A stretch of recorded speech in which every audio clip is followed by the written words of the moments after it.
Good evening, ladies and gentlemen. I'd like to call the meeting to order. Mr. Clerk, would you please take roll call? Dave Abdallah. Here. Bill Bazzi. Here. Robert Constant. Here. Lisa Hicks Clayton. Here. Denise Milanowski Maxwell. Here. Ray Muscat. Here. Tom Wenzel. Here. Madam Chair, we have a quorum. Thank you. Tonight, I'd like to have Marion Johnston lead us in the Pledge of Allegiance. Allegiance to the flag of the United States of America and to the republic for which it stands, one nation, under God, indivisible, with liberty and justice for all. Thank you, everyone. Please be seated. Next, we have agenda approval. Madam Chair. Councilwoman Hicks Clayton. Thank you, Madam Chair. Move to approve the order of business for September 24th, 2019, regular meeting at Dearborn Heights City Council as presented. Support. Supported by Councilman Abdallah. Is there any discussion? All those in favor say aye. Aye. Those opposed? The ayes have it. Next, we have approval of the minutes. This is minutes from the regular meeting of September 10th, 2019. Madam Chair, Councilman Abdallah? I move that we approve the minutes from the September 10th, 2019 regular meeting of the Dearborn Heights City Council as outlined in item 4A. Second. Supported by Councilman Constant. Is there any discussion? All those in favor say aye. Aye. Those opposed? The ayes have it. Next item on the agenda is public hearing and comment on agenda items. That's items that are just on the agenda right now. I ask you to step to the podium and limit it to 2 minutes, please. Yep, doesn't look like there's any comment. Next, we move on to fund transfers and current claims. Madam Chair. Councilwoman Hicks Clayton. Thank you, Madam Chair. Move to approve fund transfers and current claims 6-1 through 635 as submitted. Support. Supported by Councilman Abdallah. Is there any discussion? Madam Chair, Councilman Bazzi? got a question on 611. It says Fair Housing Center, Metropolitan Detroit. What is that invoice for $31.50? What does that entail? That's signed by Director Hashem. Director Hashem, would you like to comment on that?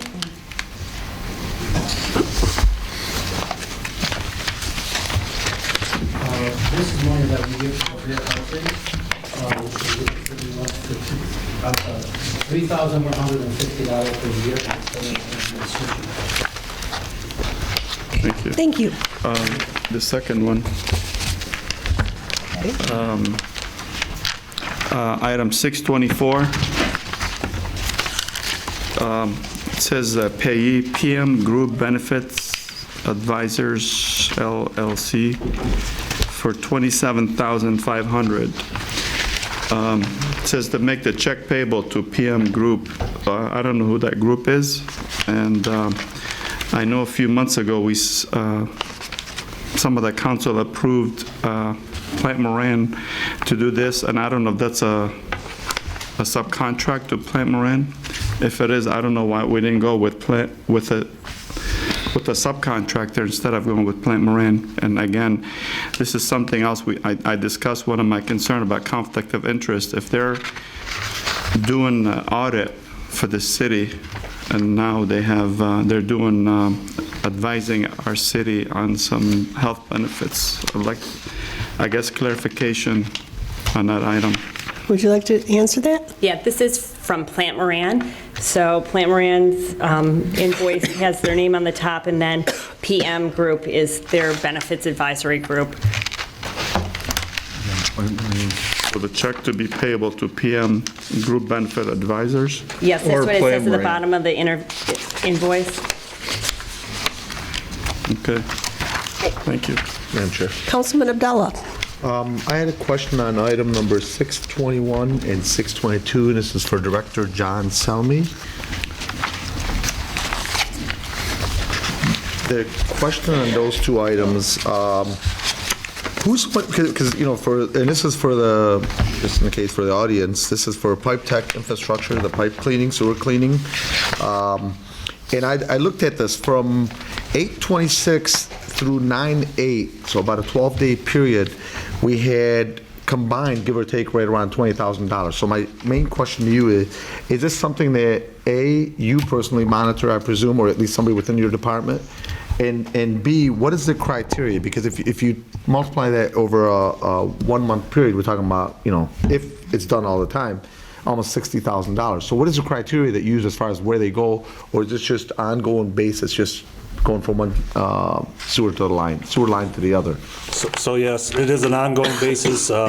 We try to clean 5 days a week. Some of these may be emergency type of events, sewer backup, sewer voids, things of that nature, cammering, identifying the grease control. So we're concentrating on identifying all the grease problems in the city. So it's a combination of all of the above. Okay, and you're the one that's monitoring? So yeah, they also have a database that it's all digital, so all their cammering and all that work and all the coding is going to this database.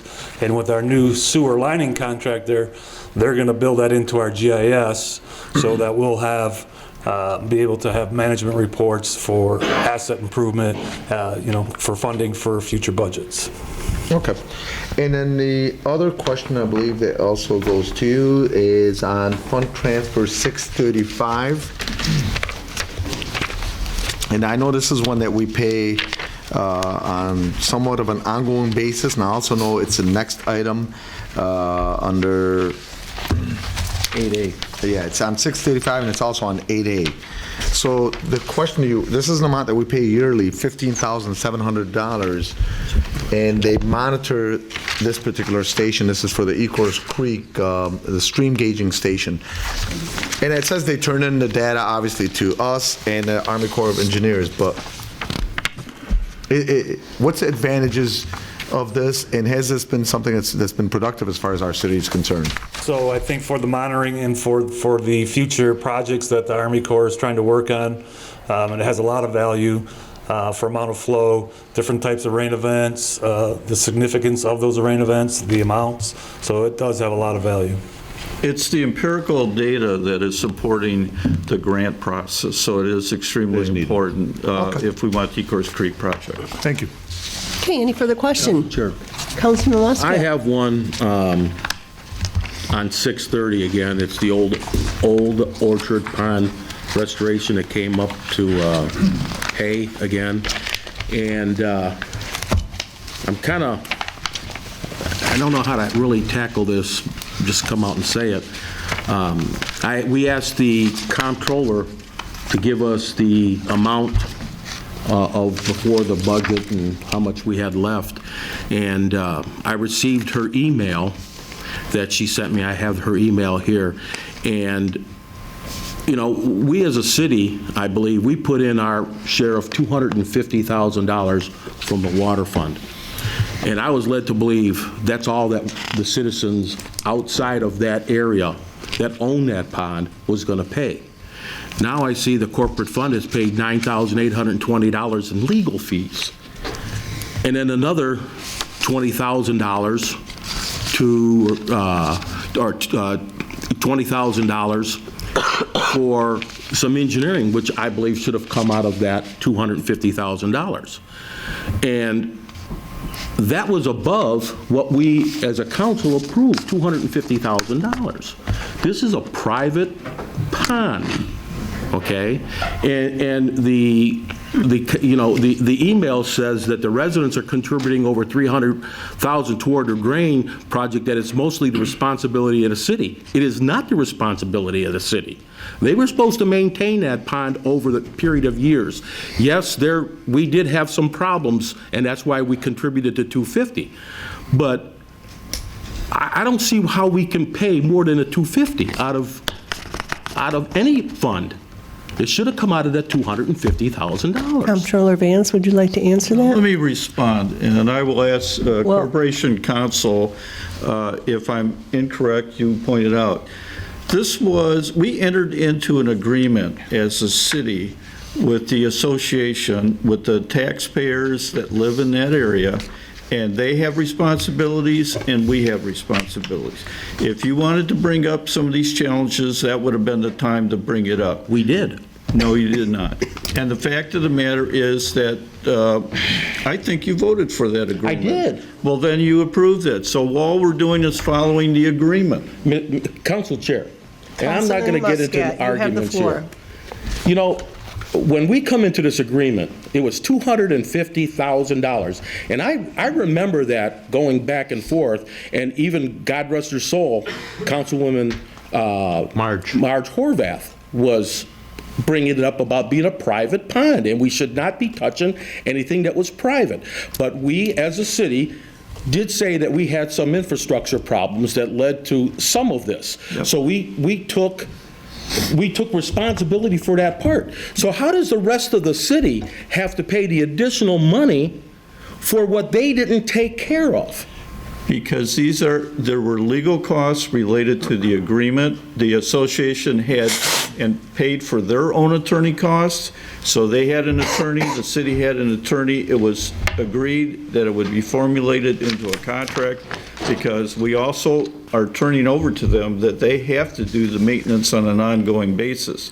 And so we were protected as a community. I think those dollars to have Mr. Miyake involved in that process was money well spent, but the association also always had legal that they paid, we did not pay. So we agreed that the cutoff was that only $250,000 of actual water department cost would be going towards the construction, and that's what we're doing. Well, and I understand that, but now the rest of the money the rest of the city's still paying for with their tax money.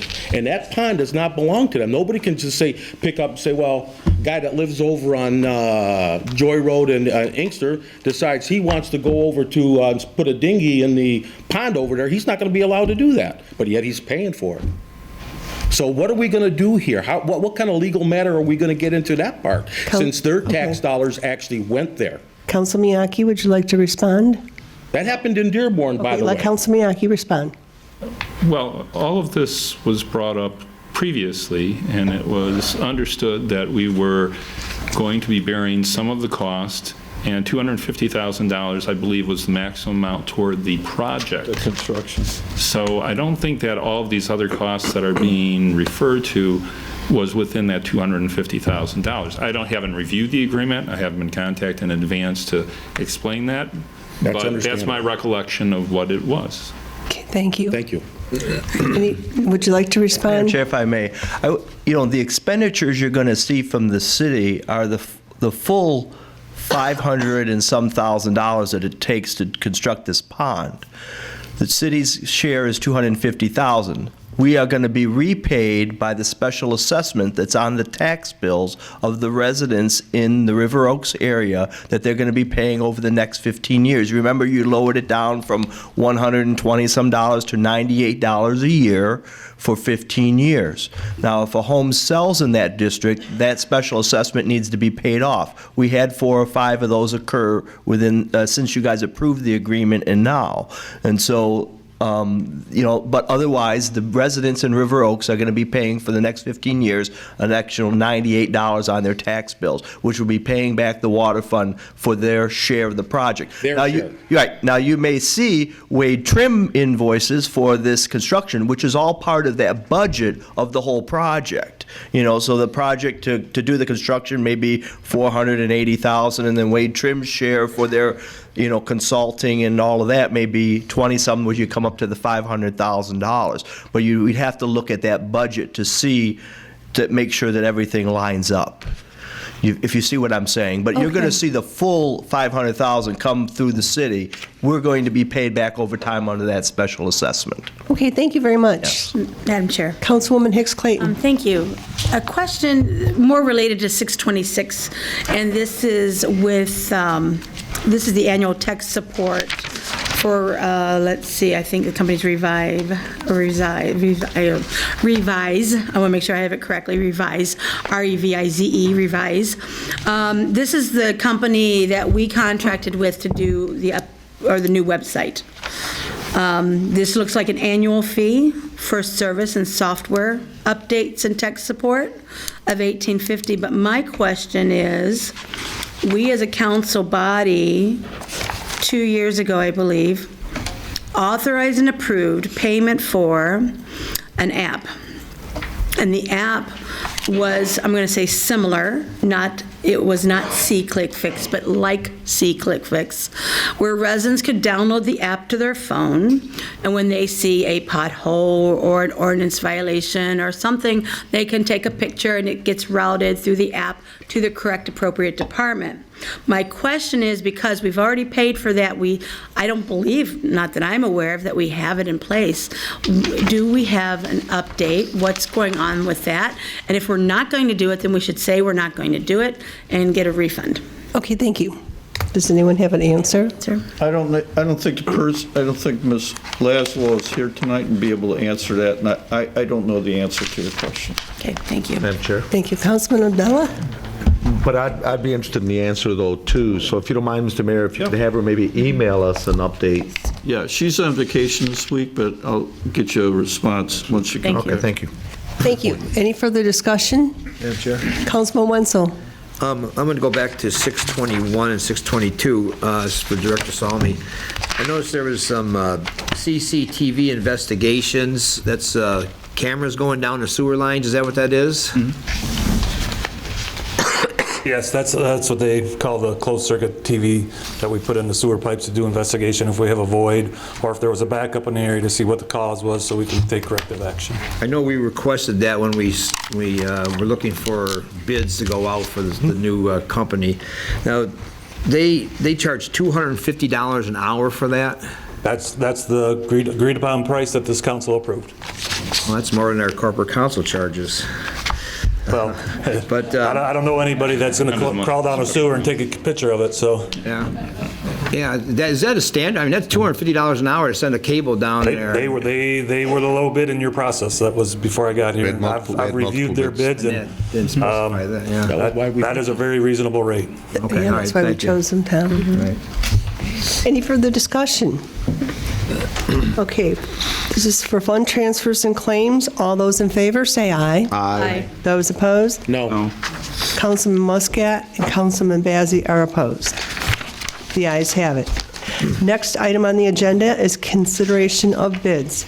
DPW Director Salmi requests for bids, the Eaton Senior Center boiler repair. Madam Chair? Councilman Abdullah? I move that we concur with Director John Selmy from DPW, requesting City Council authorize the DPW to go out for bids for repair to the Eaton Senior Center boiler as outlined in item 7A. Supported by Councilman Bazey. Is there any discussion? All those in favor, say aye. Aye. Those opposed? The ayes have it. Next, under reports from Mayor, we have the U.S. Geological Survey, known as USGS, for a steam gauging station on the USGS Creek. Madam Chair. Councilwoman Hicks Clayton. I move City Council authorize the mayor and city clerk to sign the attached agreement and approve the related current claim of $15,700 to United States Geological Survey as outlined in 8A. Support. Supported by Councilman Adela. Is there any discussion? Council Chair. Councilman Wenzel. Can we have the mayor explain exactly what that is? It's actually something that, and if any of you want to actually measure it, you can do it on your phone, but it ranks very accurately time and the levels of the creek. And so that accurate gauge has been an extremely strong point in our justification to show that there needs to be a solution to the USGS Creek.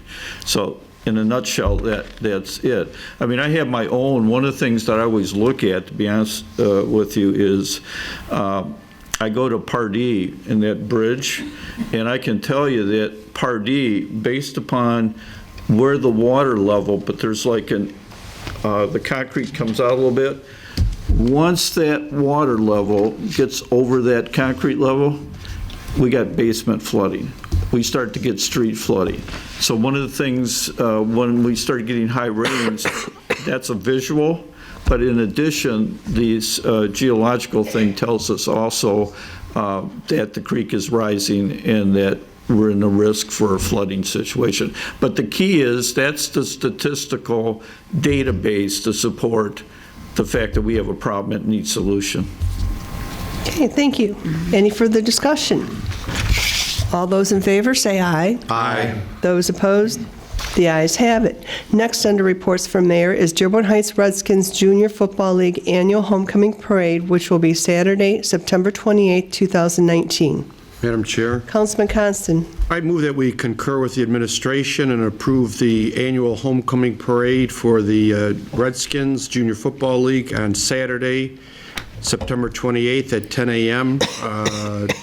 Police Chief Voltatorni and Fire Chief Dave Brogan have both approved the route as outlined in 8B. Support. Supported by Councilman Bazey. Is there any discussion?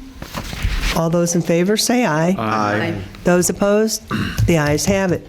Next, we have Star International Academy Annual Homecoming Parade, which will be Friday, October 18th, 2019. Council Chair. Councilman Muscat. I move council approve the Star International Academy for their homecoming parade on Friday, October 18, 2019 at 11 a.m. as outlined in 8C. Support. Supported by Councilman Bazey. Is there any discussion? All those in favor, say aye. Aye. Those opposed? The ayes have it. Next, under reports from city officials, we have DPW Director Selmy, 2019 street paving program for Lewis Manor subdivision paving, change order number 1 approval. Madam Chair, Councilman Abdullah. I move that we concur with John Selmy, Public Works Director, who has reviewed the change order number 1 prepared by Wade Trim 2019 Lewis Manor Street Paving Program. And this is to address ADA ramps and sidewalk throughout the project area. The change order will result in a $114,500 increase to the contract value as outlined in item 9A. Support. Supported by Councilman Constant. Is there any discussion? Council Chair. Madam Chair. Councilman Muscat. Was these incorporated in the original bid, and if not, why not, and how did they miss it? Well, I'll try to answer to the best of my ability. So they were not in the original bid spec. I don't know in the past on the reasoning why. I drove through the area with Vaughn here from Wade Trim, noticed that they weren't a part of the project. Came to the mayor and asked him if he would thought that this was something that the council would entertain. In my opinion, that if you're going to do a road project in a neighborhood, you should make the sidewalks and the ramps ADA compliant. Well, so I don't know what happened in the past. I can only speak to what's going on in I front can of me. agree, but you would think that our engineering firm that's been around here should have known that. Well, they may have asked the city, and at that time, and the leadership at that time may have decided not to do it for financial reasons. That's the only thing I could speak Madam to. Chair. Councilman Abdullah. Oh, I'm sorry, were you all set? Yeah. Yeah. Director, I know I had a conversation with you about this, and I for one, can tell you, I'd like to have this a part of our future proposals. Yes. Quite frankly, if I had a conversation with you, I had no idea that they don't typically include this here in the city. And I think this is something that's very important to our residents. And like the conversation I did have with the councilman was most, if not all, road agencies, when they do projects, they make all their sidewalks and their ramps ADA accessible. I think if I'm not mistaken, if it's ADA compliant, it's also much easier for children to ride bikes on and walk on. Right, et it's cetera, got a et cetera. percentage of slope, so you don't, have a ramp that goes like this, Right. or, So it's or a easier ramp for that leads children to a also. driveway, right? You can't lead somebody from somewhere to nowhere, so you got to have crosswalks and stuff like that. So it cleans up that area. There's 41 ramps in that area, so it was my recommendation, and obviously, ultimately, your Yeah, I decision. concur. Thank you. Councilman Wenzel. The director, were these completely forgotten, concrete and everything? They were just completely left out? We had no sidewalks there at all in this bid? There's existing sidewalks there from when that subdivision was built, I'm guessing in the 50s or 60s, right? So the standards have changed over time. So as you go in to do projects, you need to bring them up to the current standards. So there are current ramps there. They may not be compliant in grade or slope or ramps that lead to nowhere, like I said earlier. And I don't know, Vaughn, if you want to So add to the that. original bid was for no work at all on these sidewalks, not doing any work? That's correct. Okay, because as I say, if there were, it's all it is making a different slope and throwing in them bumpy things, throwing in those bumpy things and changing the slope is very important. Yeah, but I'm saying as From far a as... risk management side of things, that's a huge liability if you don't. Oh, address yeah, those. I'm not arguing about it, but I'm saying my point was, if it was originally in the contract, and material and labor were figured in for the non-compliant sidewalk, it wouldn't be that much different, but you're saying it was never put into the original bid? Right. No sidewalk, work on no sidewalks. There's Okay. concrete, there's quantities for curb, so they're using that unit price, they're gonna hold that unit price and make it applicable to the ramps. Thank you. Madam Vaughn, Chair. do you wanna- Councilwoman Yeah, Hicks so it's my understanding that Wade Trim did in fact discuss this with the previous director, and at the time it was considered too much of an increase for the budget, and so we moved forward without including it. Okay, thank you. Councilwoman Hicks Clayton. Madam Chair, thank you. I just want to say, I think this could have been prevented, and we should have the insight to know the demographics of our community. And as an aging community, moving forward, we need to make sure that we accommodate this, the ADA ramps and the sidewalks. I don't know why we Should be wouldn't. automatic. It's costing us now. So why, we should always do it and be proactive. We all agree. The former director, though. I understand. I'm just trying making to it share right that. moving forward. And I appreciate it because you've been very good about making things right, by the way. Thank you. Isn't it a requirement Wenzel? It is, it's law. by law or something to have those? Probably, only if you replace it. Yeah. So with federal dollars, it's certainly a requirement. Any federal dollars that are used on a project, you have to update the ADA the ramps to be ADA compliant within the project limits. When we use city dollars, it's a city decision at that juncture. It's not illegal. It's my understanding that it's not illegal to not upgrade them, but you also run the risk of, if there's an issue, somebody gets hurt because those ramps aren't in compliance, then you could have a liability. Why would you say And compliance? ultimately, it's a best practice going It is forward. a best I guess that's practice. what's the. Why would we say compliance? All right. Any further discussion? All those in favor say aye. Aye. Those opposed? The ayes have it. Next on reports from city officials, we have Fire Chief Brogan, permission to make purchases via MEDC grant. Madam Chair. Councilwoman Hicks Clayton. Thank you, Madam Chair. Move to concur with Fire Chief David Brogan and grant his request to purchase the items that are outlined here on 9B, and this is part of the Michigan Economic Development Grant. The total for these purchases is $66,108.66, and is to be paid out of capital outlay upon receipt. Support. Support by Councilman Bazey. Is there any discussion? All those in favor say aye. Aye. Those opposed? The ayes have it. Next, we have Fire Chief Brogan, budget transfer for MEDC grant. Council Chair, Councilman Muscat. I move that council approve the budget transfer of $300,000 from our cost recovery account, 101-000-459.000 into capital outlay of 101-335-981.000 as outlined in 9C. Support. Support by Councilman Bazey. Is there any discussion? Madam Chair, Mayor? I think I missed them, but Senator Kniezek was the one that got us these funds, and I think we should give kudos where it deserves. Okay, any further discussion? All those in favor say aye. Aye. Those opposed? The ayes have it.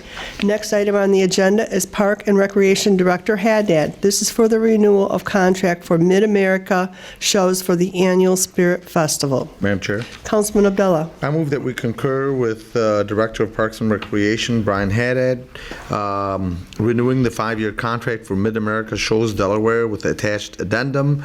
And this contract will use the Carnival Company to provide all of the carnival rides and games for the following future dates of the annual Spirit Festival, June 10th through the 14th, 2020, June 9th through the 13th, 2021, June 8th through the 12th, 2022, and June 7th, June 7th to the 11th, 2023, and June 5th to the 9th, 2024, is outlined in item 9D. Second. Support. Supported by Councilwoman Hicks Clayton. Is there any discussion? Madam Chair. Councilman Abdullah? First. Okay, Councilman Bazey? I guess this question is for Deputy Director Constant. Since you have a lot of experience in the Parks and Rec area, I've talked to a lot of residents over the last couple of years about the Spirit Festival. Why is it always on one side of the town, not the other? Have you guys, or have you looked at the possibility of maybe rotating it like every other year? That should be sent to the director, not to the assistant director. Well, I wanted to ask her. Well, I find that the director. Okay, point of order. Okay, so based on your experience, Deputy director Director, ought to have be you- asked. I'm sorry, he's directed it to Deputy Director Constant. Let him Mayor, our finish. response And if she cannot officially will be respond, the director excuse of me, recreation. point of order, I am speaking. That's fine. Thank you, please show some respect. Okay, would you like to continue your I question? just want to make sure, Councilman Bazey? obviously, Director Haddad just got here, so I wanted to ask, I don't know if he talked to all the residents that the Deputy Director has talked to in the last 15 years or so, but I know I've talked to a lot of residents over the last 2 years about wanting this festival to be on the other side of town, like maybe rotated every other year. So all I'm asking is, have you experienced? It's never really ever. You were not asked not to respond. Excuse me, point of order, Mayor. Let her answer. No. If she chooses to answer, I will allow her. She has This an is a order council. not to respond. Point of order, this is a city council meeting. Fine. And we are city council, And I'm the mayor. right? And you have your mayor meetings. This is not a mayor meeting. This is a city council meeting to conduct But I city control council. the department heads. Oh, bull. You know what? If city council has a question for them, according to charter, we can ask them anything we want, and they need to answer us. And that's what we're doing. We're exercising our city charter rights. I disagree. It's okay. Would you like to continue? Or just stop it? I would like an answer. We don't want to get her involved. Okay, you know what? That's okay, I'll save that for later. I'll give you a call later. I guess for the Well, Director Haddad, do you have an answer? Have you talked to some of the residents on the other side of town? And No, I have not talked to the residents on the other side of town that's why I about was that. asking the Deputy It has Director. not been brought up to me before, that's why. Okay. Okay, thank you. Is there any further discussion? Councilman Abdullah, Councils. I have something, but he's first. Corporate Counsel? Yes, I don't believe it was part of the motion to authorize the mayor to sign the agreement and the mayor and the clerk to sign the addendum, so that should probably be included. Is it on there? Yeah, it is on there. I thought it was too. Oh, I didn't hear it. It is on there, and we have his outline 9D, but I could add it if you like. Please nice. authorize the mayor to sign this contract for the future of our Yeah, annual but the Spirit clerk, Festival. too. Mayor and the clerk. And the clerk. Yeah, clerk has a special It doesn't spot say on the nothing. addendum. Yeah, it's not an addendum for the clerk. Support that. Supported by Councilman Muscat. Is there any further discussion? Chair? Councilman Abdullah. I believe the council, you're going to be answering this, if I'm not mistaken, but I went through this. I didn't see any type of, or maybe the director, I didn't see any type of opt-out clause for us. In the event, for whatever reason, we decide that we're not going to go in this direction, do we have an opt-out clause with, of course, certain notice to this particular company? Now, the reason I'm asking for the opt-out clause to be in there, if either A, because of financial reasons, or B, even more importantly, if for whatever reason, and I'm just throwing it out there, we end up deciding that, you know what, this company's just not doing a good enough job for us, we'd like to get somebody else, do we have a particular opt-out clause? No. Can we have that added with permission of the council? I think you might, but I think that would change the underlying basis for the agreement, and I don't know how the contractor would look at things, because, I mean, essentially, they book a long time in advance on all of these. And so if you're going to tell them, we may or may not use you, then they may say, we may or may not want to do business with you, Dearborn Heights, because you're not giving us certainty. That's why these are 5-year agreements, and I think they routinely have been those types of agreements, at least as far as I can recall, and I've reviewed a few of them. With due respect, I mean, and I see your point, but I disagree, because I just think there should be a way for us to be able to get out of it if we're not happy with this particular Well, if organization they are for in whatever breach reason. of contract, then that would be one thing. If it's just simply a matter of an option, that would be an entirely different thing and would require us to negotiate with So them question a to you, new if- agreement. So question to you, if hypothetically, the city of Dearborn Heights decided to go in a different direction as far as, these types of festivals, or, the Spirit Festival, Carnival, that's the word I was looking for. If we decided to go in a different direction, hypothetically, let's say we decided we're not doing this next year or 2 years from now, we still have to pay for the full 5 years, is that correct?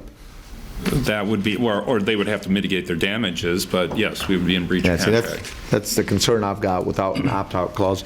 If we had maybe a year, if we give them a year's notice or a year and a half notice, whatever. But I think it would be a good idea to have it in there, personally, before we fully commit to 5 years. Thank you. Madam Chair. Councilman Bazey?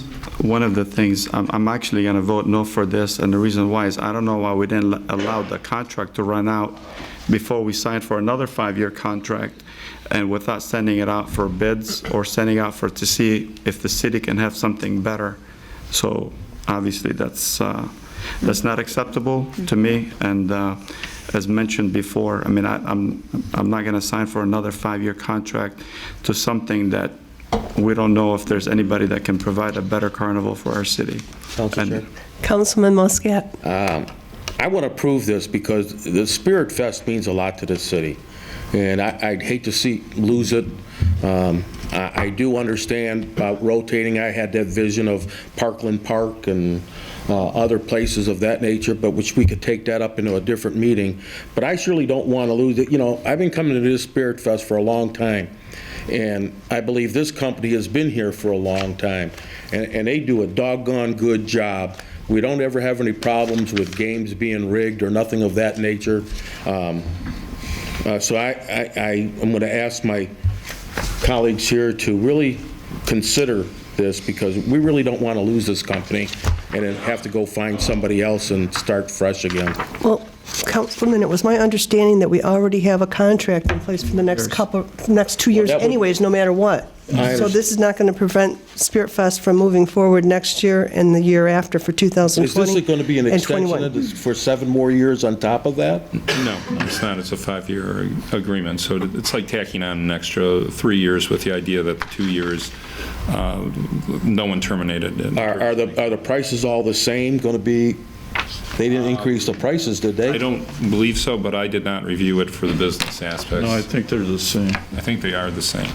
Well, I believe then we should look at this at another time and find out if they're increasing the price on us for the next couple of years. Okay, well, I have the floor at this point, and I'm going to state that we still have a contract for 2020 and But 2020. I don't want to lose Let me this group. speak, please. Yeah, please.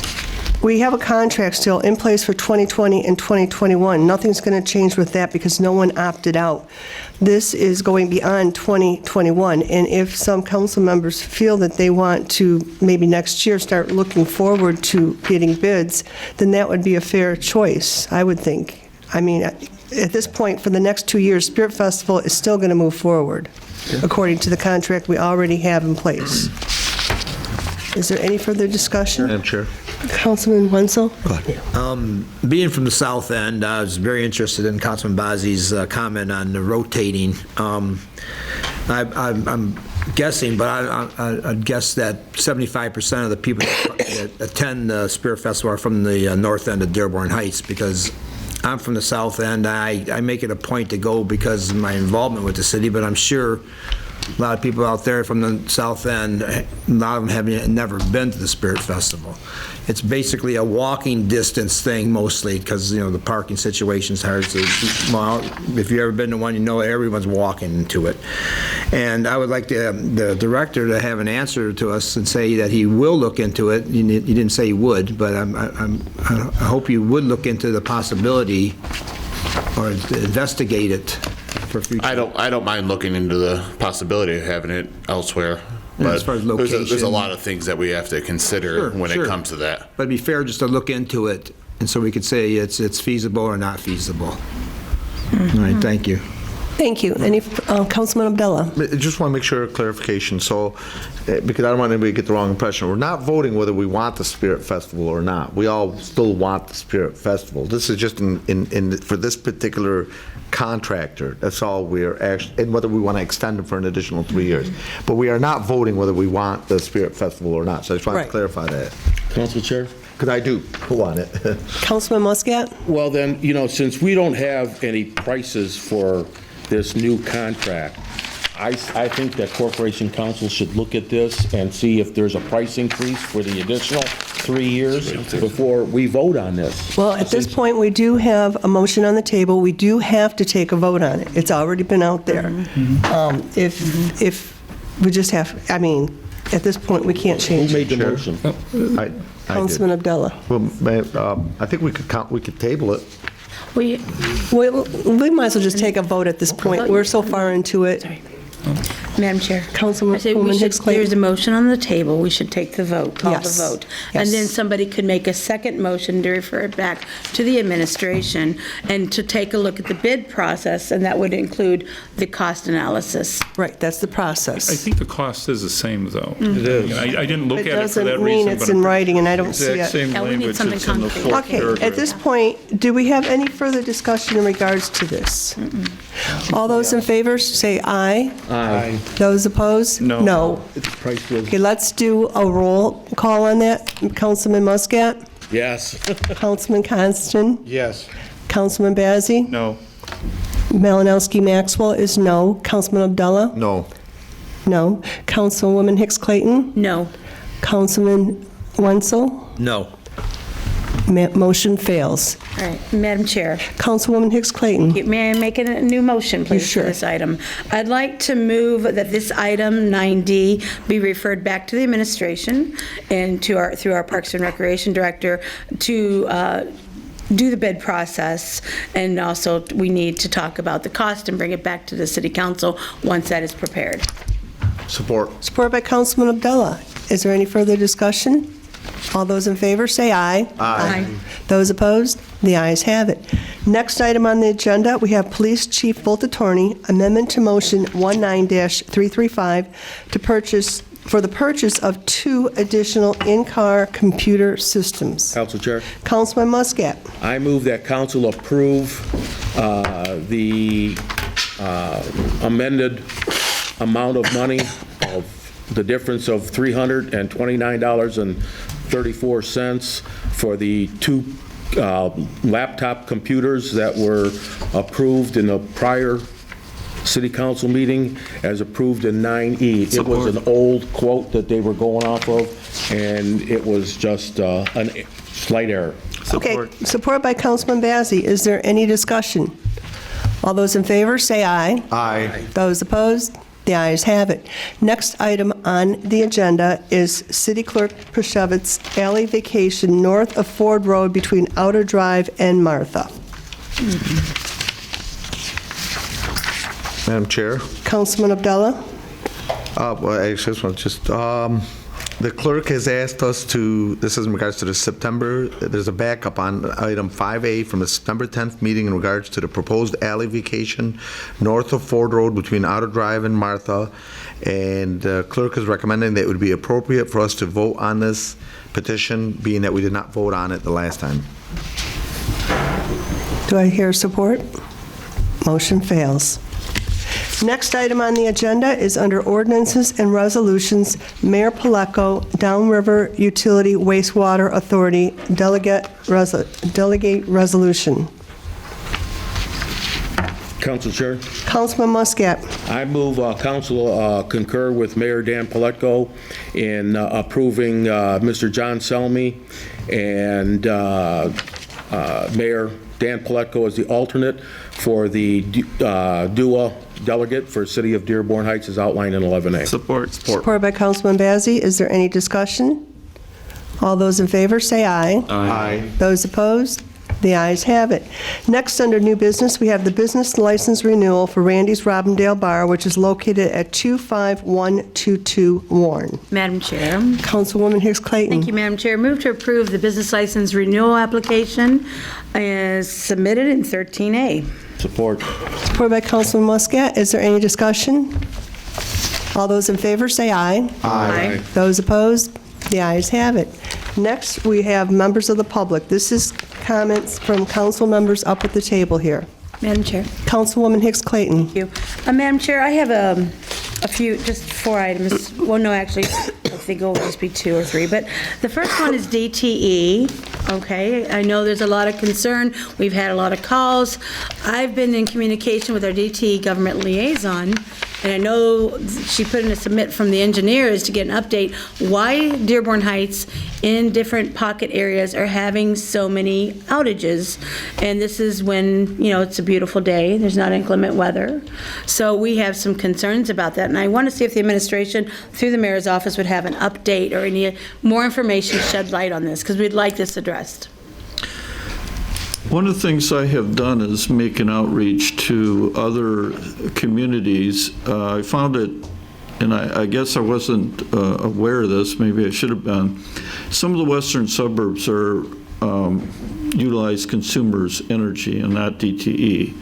But I think one community making a complaint will not be sufficient to move the needle, if you will.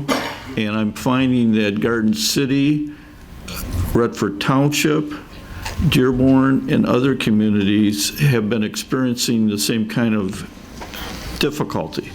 I am putting together a coalition in which the downrivers will hopefully be supportive, and the Western Wayne County, and I think if we have 25 or 30 communities that join with us and say to the Public Service Commission, there is a very serious difficulty in DTE as a operator in the area to provide power, and we really don't have another source unless we want to go and buy power units at each house. So that has been my effort, is to get the downrivers and the Western Wayne Conference and to join in a resolution.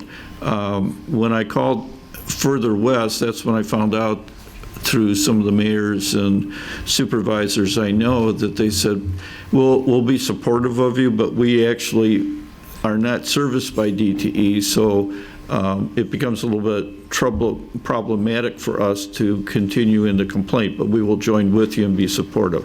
So that's the direction that I'm going through, and I'm asking that an official complaint, especially in the fact that DTE is putting in for rate increases, that those be held up until they can satisfy. The other thing I will mention to you, that in one of the power outages not too long ago, it was actually during the St. Linus Festival a couple years ago, that I went out and offered water because it was near where I live, and they were fixing the particular power line.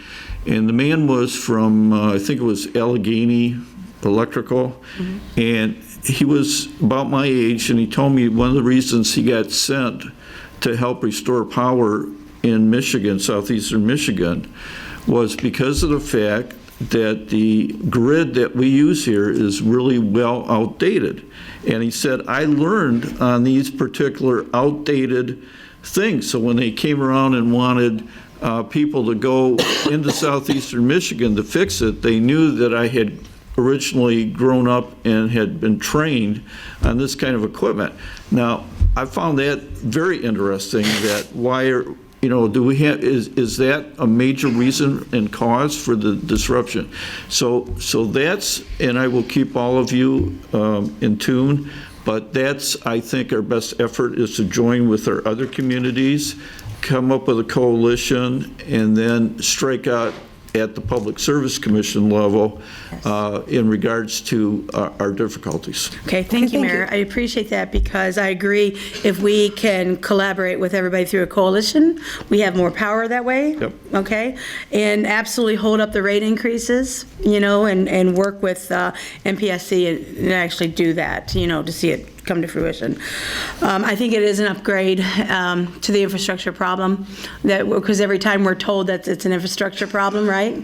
And so residents pay enough that we should be getting something done, and we should be lobbying for our community.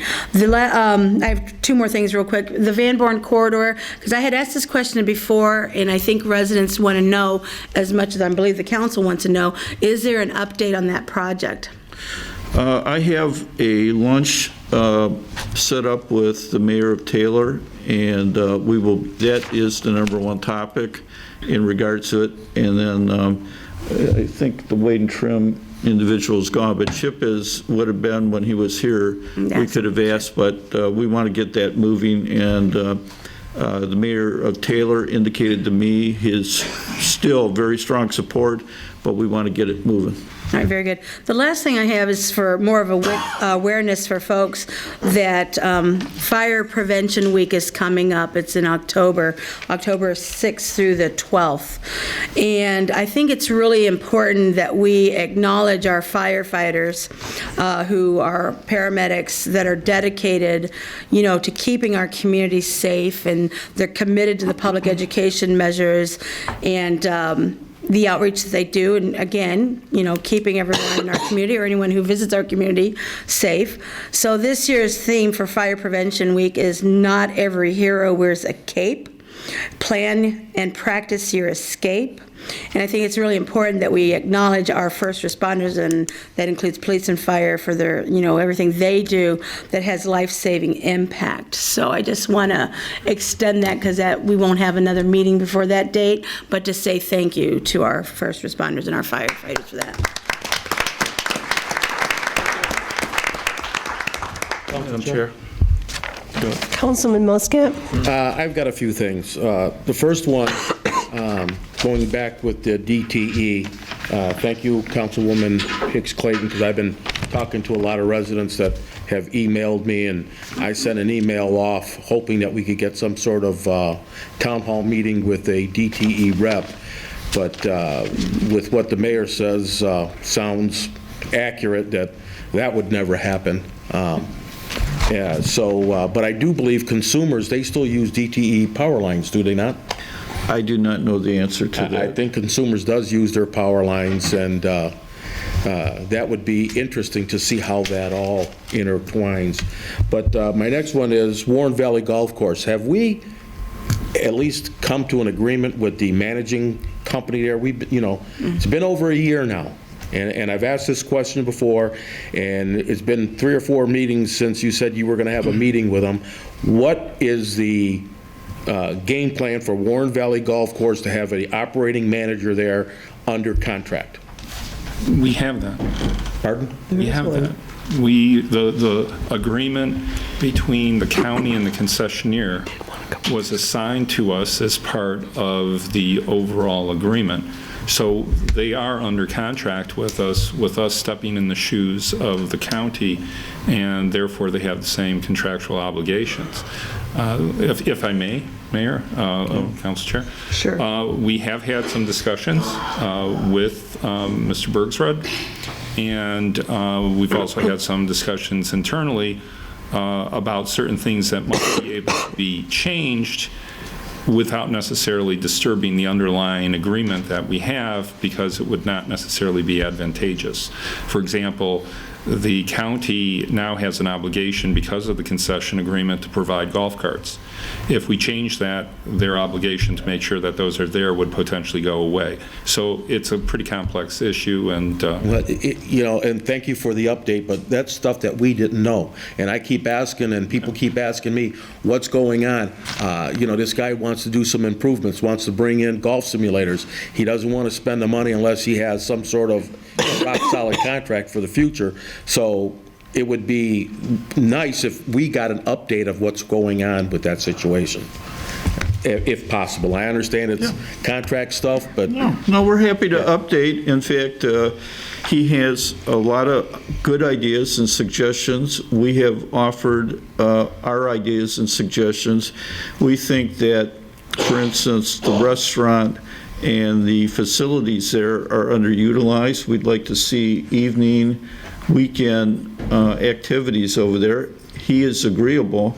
One of the things that in the course of the discussions, and it was mentioned earlier, is the capital needs over there, which may be a little more significant, but the other difficulty, or not difficulty, we're working through as to whose obligation these improvements are. But there is a deep desire both on Eric and the administration, I would say, on behalf of the city, to upgrade things like the parking lot and some of the others, but we're also dealing with some pumps, we're dealing with some HVAC equipment that we need to make a clear determination as to what it will cost to upgrade or keep it maintained and who's going to pay for it. And that's why we had to bring Gary and Mr. Miyake, because under these agreements, that all comes into play, but we're getting very close. But you're right,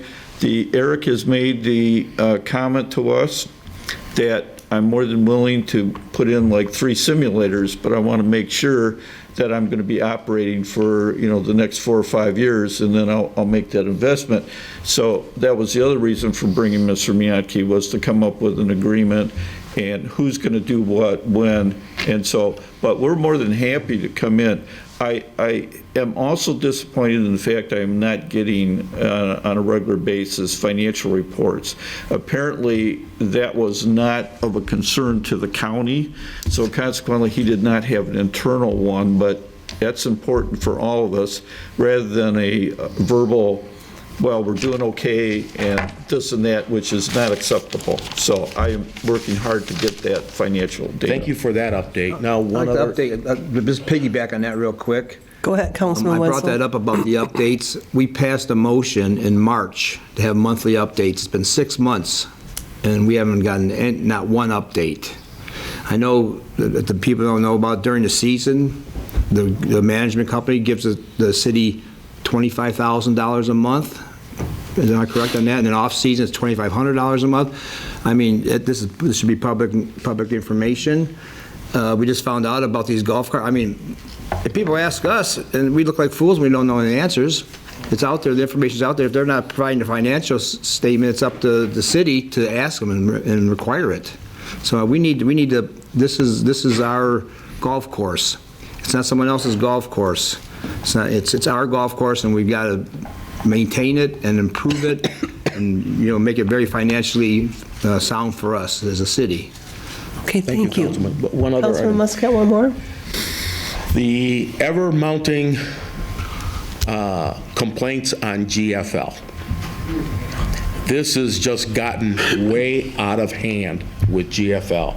This is an everyday complaint, 3, 4, 5, 10 complaints a day from residents throughout the city.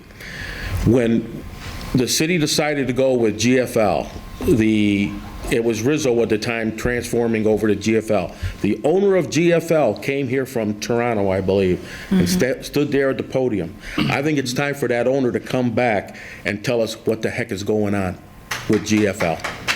It's time we do it. And I'm getting ready to ask that we drop GFL. I mean, I look down my street and cans are all over the place. Cans that are broken. Garbage all over the place. People are outside picking up their own garbage after their trash was picked up. This is getting ridiculous. We paid $1.8 million for 2 cans. Now I find out that the recycling isn't working. We could have got a can for free from Waste Management. We could have saved ourselves almost $2 million. But we went with them, and what did we get? We got nothing but a bunch of headaches and complaints. So I'm going to ask the administration to contact that owner and tell him to come back here and explain why we have such a problem. Well, I have called GFL. I mean, our office gets a lot of the complaints. One of the things is that, and I would hope we would see some improvement, they took the individual that was supervising the community, and there is a new individual, Tony. He met with us, but I had already contacted the GFL representatives and said the council wanted to talk to them, and they are more than willing to come. I did not ask them to bring the owner, but I will call them back and ask. Yeah, I've talked to the supervisor on more than one occasion, and a guy bends over backwards to go out there and pick up the trash himself. I don't know if the supervisor is really the issue, other than it's just a poorly run company. Well, they thought it was, and the individual was reassigned to the east side, and a new individual started about 10 days ago, Tony, and we met with him, and he seemed very sincere, and so far, when complaints that we've given him, he has been following up on them. Is there a way you can give me his direct number, please, when, at in an email or something? Yeah, or if Lee's got it. So Okay. he's not here, but if you contact Lee, can get it for you, but I don't. Because when I get called, I want to be able to call somebody and say, hey, so you missed a block, or you missed one house, or whatever, and get it taken care of right away, so that way the customer, which is the resident, doesn't go, spend 2-3 days looking at a trash can sitting outside. But CC us so that we are aware of it, but Tony's the guy we call for that stuff. Thank you. Thank you. Madam Chair, Councilman Bazey? I guess I need status for 2 items, and I have question on 3. The first one, for the hookah application, I know I talked to Councilwoman Lisa Hicks Clayton earlier, and I know she talked to you, Mr. Clerk, and I understand that there's an attorney now to work on the hookah application. I just wanted the status as when do you think that will be done? Should they give you a timing? Soon. Can we just want to make sure if we can put it on the next agenda in 2 weeks? Okay, the second item, this is for Mr. Miyake. We asked the council chair and myself a couple meetings back, when you stood up here, we asked you about the double dipping for elected officials. So I need to ask the status is when, if you are going to amend the ordinance to eliminate the elected official double dipping, since we only work 4 days a week. No, I believe we left that as there was going to be discussions with the council chair, and then my understanding was that there was going to potentially be a study session, not that I was going to end up actually putting together the ordinance. No, I thought I gave you direction to go forward with that, if I remember correctly. And that was a couple meetings ago. When we were up here? Yes, we were. Yes. Okay, because no, my recollection was that I was supposed to wait for direction. No, I gave you direction at the table here. Yeah, you asked, you wanted to talk to the council chair. She's sitting right here, and she gave you the okay to amend it. Forward with it.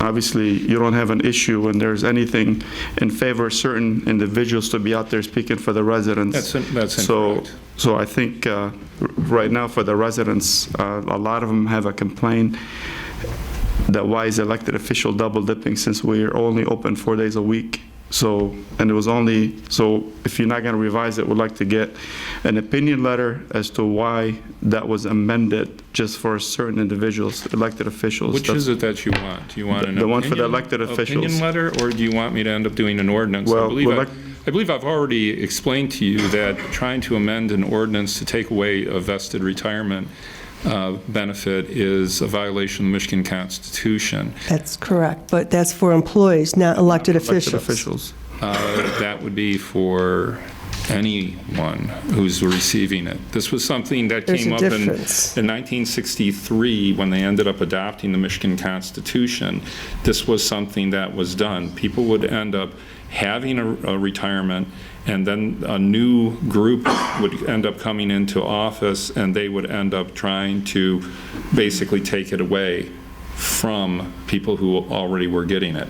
And so the people of the state of Michigan said, no, we are not going to end up having that. We cannot diminish or impair an accrued financial benefit, and that includes pensions. Now, I will give you an opinion with regard to that, or I could prepare an ordinance, which I will tell you right now will end up almost clearly being a violation of the law, or I can end up doing the ordinance. I told you there were 4 different options in the communication that I sent you, where it could be done different ways.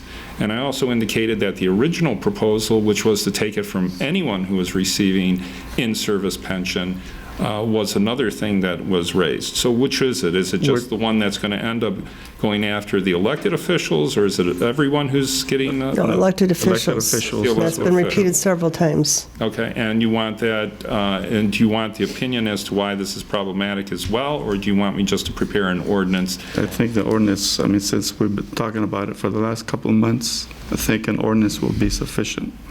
Amendment to the ordinance. Okay, so, Council Chair, that's? Yes. Okay, and I'll prepare with regard to elected officials. Second item I have with the water rates, I've been getting a lot of calls from residents. I don't know why the rates on the water, some residents, senior citizens, they can't afford these water rates. They've been almost double for some. So I'd like to find out, or like to ask, why is that? Some residents, they have the same usage of water, sometimes less, but yet their water rates is doubling. So anybody that can answer that, because I know a lot of residents are waiting to find out what the status, why is their water rates are increasing, sometimes they're doubling. Do you have a copy of the bills? How can we respond? Councilman Muscat. You know, we spoke about this a few council meetings ago, and I even mentioned that a home that my mother-in-law lived in, and she wasn't there, and she was getting her bills for $48 a month, was the minimum charges. 2 months. Yeah, 2 months, excuse me. But it was multiple 48, so it was, she needed full-time care, so she was at my house, and we asked for the final bill reading, then it was $196. You know, years ago, and I said it then, and I'm going to say it again, I asked to see the calibration reports on a handheld instrument that gets plugged in to the meter. No one's ever produced one. I don't know if we even had it calibrated. I know recently we just purchased a new one that was rebuilt. And I do understand and believe that the water meters are old. We know that, okay? But how do you go from $48, $196, and nobody's living there? How does that happen? And there's no leaks. I know there is no leaks. So I'm trying to figure out, and you get the bills and everybody says it's actual. Something just doesn't something is wrong. The system is broken here. Are they saying actual and not really reading the meter and just... Councilman, I think Director Salmi wants to say something. Oh, I'm sorry. Yeah, I'd like to respond to a couple of those things. First and foremost, if you have an address that has a water bill issue and we are unable to investigate it, I can never give you an answer. Correct. First and foremost. Secondly, calibration of equipment. The equipment that is currently used by this city is upwards of 30 years old. It's unsupported. The calibration on how we read this stuff, though, is there's a wire on the meter that goes to the outside box that's attached to pins. And the gun plugs into that, and those pins give it a number. So if you have a dispute with your bill, we will gladly come out, plug in our device, show you the read, go downstairs, and match it on the read with the meter. And I can't do that if I don't know the address. And I agree with you 100%, but, you know, we get too many people saying the same thing, and it's happened to one of my relatives, and again, the calibration, like you said, is 30 years old. But that's accurate, that's my point. Right. We'll plug the gun in, we'll go downstairs and get you the read. Bazey. Correct. And if I just can add one more thing to that? Yes, sir. Is it okay? I mean, and in my opinion, you know, to de-invest in the water infrastructure, you know, cut the rates and do things of those lines, this is going to only create a bigger problem down the road if you're not going to invest in your infrastructure. There's many more technologies out there how we read, where a person can have an app on their phone and see their read every 5 minutes if they wanted. So, thank you. Okay, Councilman Bazey has the floor. So I got a question on the forensic audit. The reason why I'm asking that question, which is going to lead me into the next discussion, wanted to ask the council chair, what is the status for the forensic audit? Well, at this point, I understand that we are going to court on October 11th. Matthew Shank, who is our attorney, said today that he was made aware that the mayor has hired a new attorney named Curtis Wilder. And there is a stay that has been filed at 4:20 today. And also, the mayor is asking the judge to reconsider her decision. And that's all I know. I just know that all these things are going to happen on October 11th at court in Detroit. Okay, the reason why I asked is somebody sent me a copy of a document that I try to actually go into the database for the city, and it was deleted, but luckily some residents already downloaded it. So I just took some information for the FEMA grant. I know there's been 2 grants, one for 2.8 million, one for 1.4 million, and I know there was a hazard mitigation grant program that was submitted that was for $2,853,000. Out of that, there was, I guess we were supposed to purchase some homes on Hanover, and there's one home on Madison. So I asked the mayor's assistant a few months ago to send me the appraisals for those properties for another issue, but for some reason, some of the residents were calling me about the same homes, that they're not happy with homes that were some of the prices that they actually saw what we submitted to FEMA. Just to give you an example, there's a house, 23340 Hanover. The city paid $96,000 for that home, but yet the city reported $136,000 to FEMA or the state. There's another house, I can just go through a few of them, 23410 Hanover. The city paid $132,000 to the residents, and the city reported $223,000 for the same home. So that's a $91,000 difference. I'm sorry, the previous house was $40,000 difference from what we reported, so that's an increase. So there's another house, 23420 Hanover. The city paid $133,000. And then the city reported to the state 143, so there's 10,000 missing from there too. There's another house, 23440 Hanover. The city paid 110,000, and the city reported 180,000 to the state, so there's a difference of $70,000. Okay. I guess I'll go for one more. Yeah, so that's the thing. At this point, too, I have received several calls, and I have concerns. I do have concerns about this, and I think we need answers, definite answers. Because I had one house that actually, we paid the resident $135,000, but we got $202,823 from the grant to give to the customer for that, and we did, and we only gave them $135,000.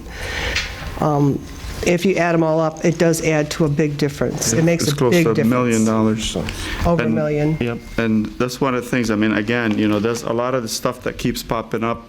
That's one of the reasons we wanted a forensic audit. There's just so much stuff unanswered that we can't get a straight answer for. Well, we'll give you a straight answer, but one of the things is there's probably demolition costs, appraisal costs, and other costs associated with that you're not accounting for. That's itemized on a different page. I found that. I'm sorry. Well, I don't have the details, but every piece of that project was administered with the Michigan State Police. Okay, so we say that for the home purchase for the 15 homes. I can't answer it. Well, no, I can tell you, you submitted it, Mayor. It says here for the home purchase, $2,497,000 for those 15 homes. And again, we did charge the state we have upcharge for other stuff, as you mentioned, attorney fees, $8,700 for the 15 homes. Attorney reviewing this for $1,250, appraisal fees for $9,000, and we also have the demolition. So even your administrative assistant, it says here, almost $12,000 that for her fees. Appraisal fees, $9,000. I'm sorry, I said it. And there's also, where's the demolition? There's one for demolition. It says here demolition for the 15 homes, it says $225,000, and I believe that we actually saw on the invoices that we had demolition costs that the residents paid in addition to this. So that's why, again, we need a forensic audit to figure these things out. It doesn't make sense. It looks like there's two different charges. We were billed for, we billed the residents for some of these that we billed the state or the FEMA. We'd be happy to go through every single number, and I think we'll find out, like we have found out with so many of your other allegations, that there's error in your statements. You throw things out without any support. We'd be more than happy to sit down and talk to you about it, but you're always grandstanding at this table. Well, no, I had the same thing happen a couple months ago. I had a resident get a hold of me, but I didn't say anything, and I did print it off, but then I went back for it, and it was removed from our website, which I don't understand why we would take anything off of our website. And when he did mention that your administrative assistant got almost $12,000, I have that written right here. Doesn't she get paid by the city? Why would she get an additional $12,000? When grants are administered and city employees administer the grants, we put a cost factor in the grants. That individual does not receive the money. The city receives the money for their time as a reimbursement. So where do we itemize that and put it back into our funds? It would have came through, Linda, do you have an idea how that came back county-wise? Mission, that's a huge cost. Never went back. Put in a budget, you do give them an estimate of the time that it would take them to do. Yeah. It's not saying that they get that extra money, it's just included in the amount that you can submit for like administrative committee. And I guess part of the question is there's such a big difference, there's no rhyme or reason. It's not like everybody got charged $15,000 for demolition. It's such a big gap. I mean, houses that were, let's say you have two houses for 150, one resident might have got 90, one resident might have got 110. There's no rhyme or reason to why there's a difference. Well, all of them, at the state's request, there was an appraisal done. And that's the value that they received. If they were not happy with the appraisals, and actually, the people got more money for their homes than I ever would have thought they would have received. But there were a couple appeals. I know one woman, Sandy, I can't think of her last name, but she won her appeal. She went out and hired her own appraiser, and then she did win her appeal. Because right here, I have a house that won for $146,943. We paid that resident $109. Then we have one that won for $147,292, not even $1,000 more, and they got $138,000. So there's a difference between $109 and $138. I don't believe the appraisals were that high, though. No. I remember looking at the appraisals at the time. I don't believe they were that high. It's called the purchase offer amount, so that's what we're supposed to offer them? One of the things that happened back then, and I'm not, I'd like to answer to some of these questions, of course. But, Okay. But one of the things that happened back then, I remember there was two different appraisals. There was a first appraiser that was used, Yep. and then there was a glitch. I don't remember what happened, but we had to cancel that contract out. And then we got a new company to come out and appraise them at the time. So I don't know if that's, I mean, 'cause obviously I don't know what you're looking at specifically, but. Yeah, in fairness, set up a meeting, and Ms. Latzel will come here and explain it. All the detail, I am not in a position, if we knew this, you know, these at the end of the meeting stuff, these are questions and concerns. You can't deal with this at the end of a meeting. Give us a committee meeting, give us an opportunity to answer your questions, but to throw allegations out there is If I remember improper. correctly, we had a resident come up and speak on this 2 weeks ago, so there was time for you to do your homework and figure out what the correct No, answer would be. there's a lot of history on that particular one. I'm not getting in a confrontation over it. You know, again, you know, we're not talking about, you know, a few $1,000s. We're talking close to $900,000 difference between what we paid the residents and what we reported to the state that we paid the residents. That's what my you're concern. No, it's right here, Mayor. It's on the report that you signed. You signed this report. I mean, I didn't sign for you, or nobody from the council signed for you. It says here, it was signed by your office on May 6, 2015. The council chair can verify. Yep, it was. And like I said, it suddenly disappeared off of the internet. Disappeared, Once yeah. residents started coming to me questioning this, I was shocked to see it was gone. And that kind of throws up a red flag, too. Nobody took anything off intentionally. How did we print these and then we can't go back and find it? All right, Mr. Mayor, can you, You need to. Mr. Mayor, Again, we're not going to answer it here. I don't think we're going to get a straight answer. We need a forensic audit. Well, we'll move on. Let's move on. Is there any further comments from council members at this time? Councilman Wenzel. Well, bring back the water rate issue, and everybody's sitting down here, but my water bill for one cycle, and I'll be getting a hold of John, was $770. And I talked to the water department, and this is for one cycle, no late bills, nothing added on to it. And it says, well, that's what you used. And I don't see how, and I checked for leaks. They told me how to check for leaks, and I did, and the meter wasn't moving when all the water was off. So I'm going to call John and have him come by, have someone come by my house. Maybe there's an issue or something like that. But that's, everybody, 198, it's now 770. And I paid it. I paid it. I just want to update people on this. This is something that we all get emails daily on, and we get phone calls on this 5G, the new technology for cell phones or whatever, internet. We had a special meeting with some people from the state, or some lawyers or whatever, but 5G, I'll tell you what it is, it's these little antennas, mushroom-shaped antennas about this big, and they go on top of telephone poles. And they emit their signal, or radiation, as some people are saying. And not too many people know this, but they're not on a telephone pole every mile or 2 miles. Chances are, when this gets done, you or your neighbor 2 doors down will have one on their telephone pole. At least 1 or 2 a block will be on these poles. I don't know what we can do about it. There's all kinds of websites out there about people protesting this, but having small children, I'm really concerned about this. And now that I know there's going to be maybe several on each block, that really draws my concern.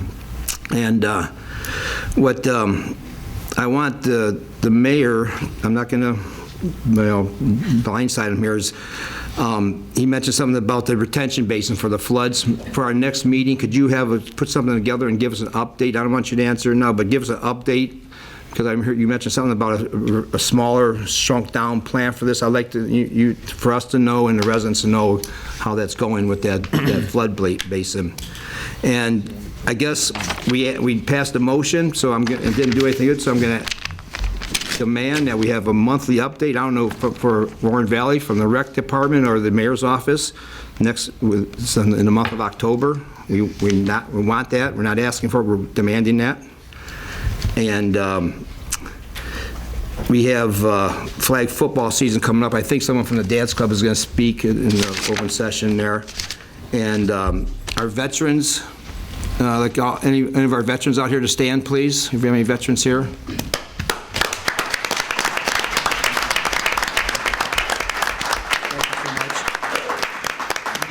We had our memorial repaired, and I think maybe Mr. Jackson might come up and speak on that. Are you going to speak on that? Okay, so I'll leave it to him.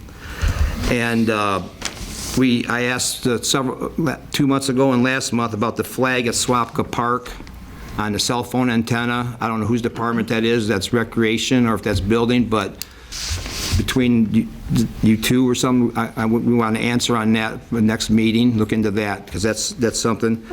And this past Saturday, speaking of Swapka Park in the Richard A. Young Center, we had our annual fall maintenance program on our rain gardens. It was well attended by several Honor Society students from Crestwood and Fine Child, and other area students. Had a lot of adults there. Miss Johns from Crestwood and our leader, Barb Gorka. We had a really good turnout. A special thanks to Artistic Landscaping. They came out. They donated their time and effort, a lot of labor, and edging all these rain gardens, put it for free. They've done it in the past, so my hat's off to them. Thank you. Thank you. Madam Chair? Councilman Abdallah? I'd just like to add something in regards to the water bills, Mr. Mayor, and I think it's something that definitely should be looked into, because more than ever, in the last 10 days or so, I've had about 8 different people look into their, call me about their water bills, and I've never had that many ever in a row. I did send them to the water department. I got a copy of the bills. I did send them to the water department, and they gave the answers on a bunch of them. But then 2 more came in, and I've never had that many water bills come in where people ask why their water bills are so high, including one that came in on a rental property that I have, that the resident pays. But again, it was also quite a bit more than what's normal water usage. So I don't know if there's a glitch in the system, but this is definitely a lot more than I've ever had. You know, Mr. Somi, I think we need to come in with a proposal we need a new system. There's no question about it. I think this is systematic of what we need to do it. Hey, Councilman Constant. Thank you. Just to echo what Councilman Tom Wenzel said, it was great to see the monument to Joshua Brown, who was killed in Iraq, repaired and restored by the company that put it in. Let's all keep an eye on it. It's right in front of City Hall. It was vandalized before, and it's terrible.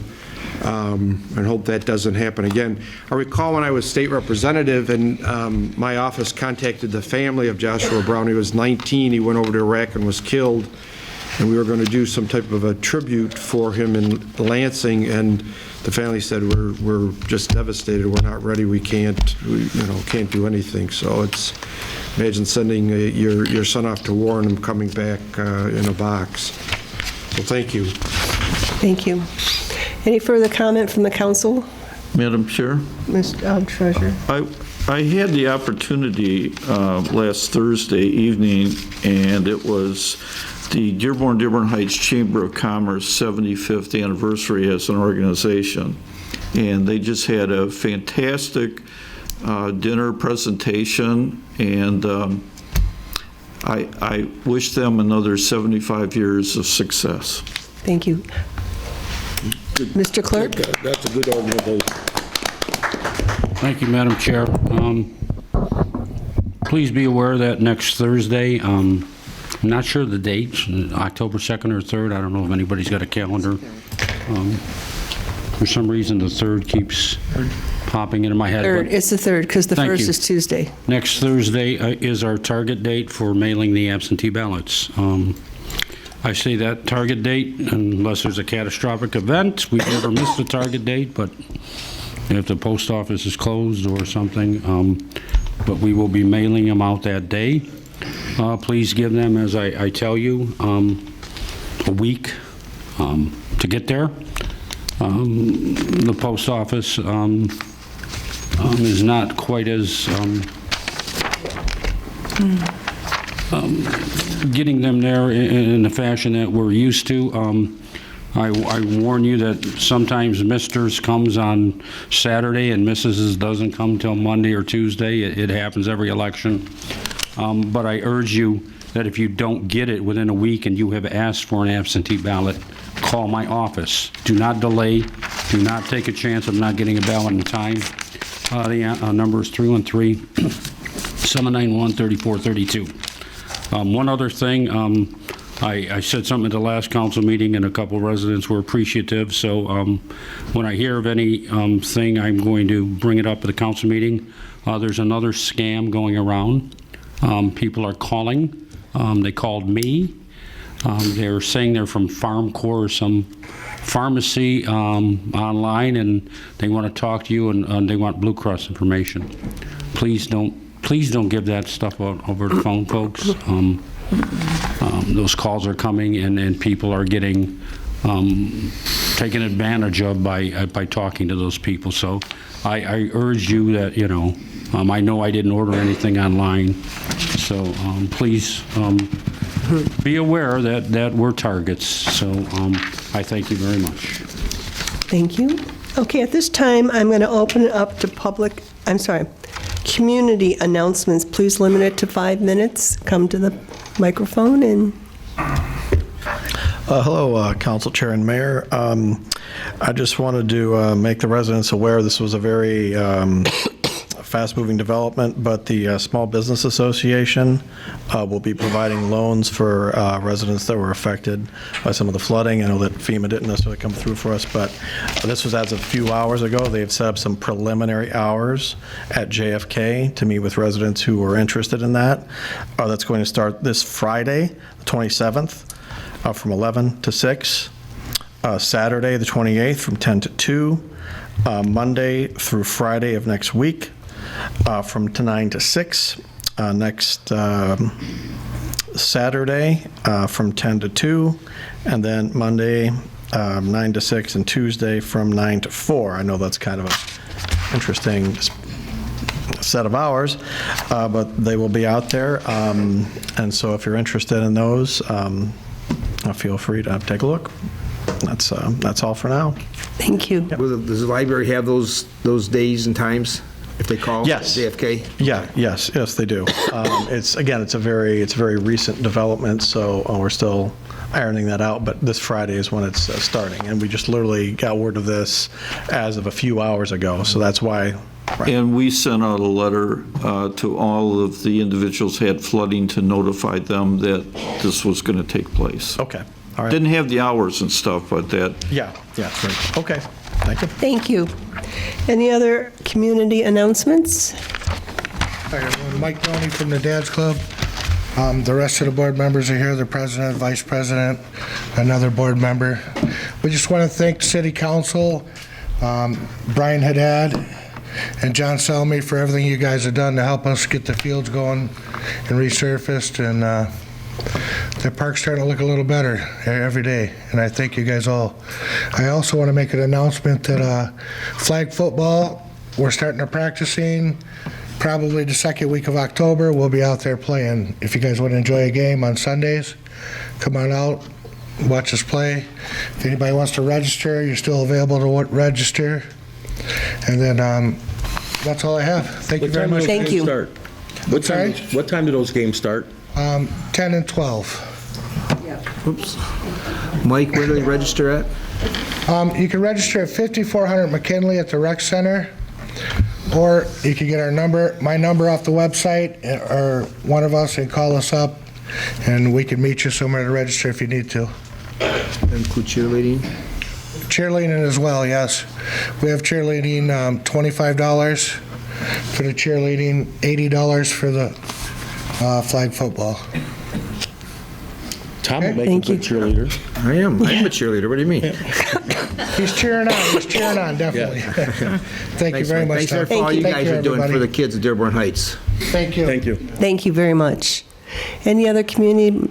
There you go, Lynn. Yes, Nancy Breyer. A couple things. We have our South Dearborn Heights Civic Association meeting this Thursday, the 26th, and I want you to note the time. It's going to begin at 7:30 instead of 7. The Westwood Community School District has been told by the state they have to have a mandatory meeting that day. So they're going to start at 6 and get out of our way by 7:30. And the speaker will be our Wayne County Commissioner, Diane Webb, and she's going to update us on what's happening in the county. So it should be of great interest to everyone. And our next meeting will be on October 24th, the fourth Thursday of the month, at the same location. That address is 3335 South Beach Daily. And that's from 7 to 9. We're still working on the speaker. And another announcement of something that's happening, the Eaton Senior Center for senior citizens and everyone is having a flea market this Friday and Saturday from 9 to 3. So come and see what treasures you can find that other people are partying with. Okay, thank you very much. That's me.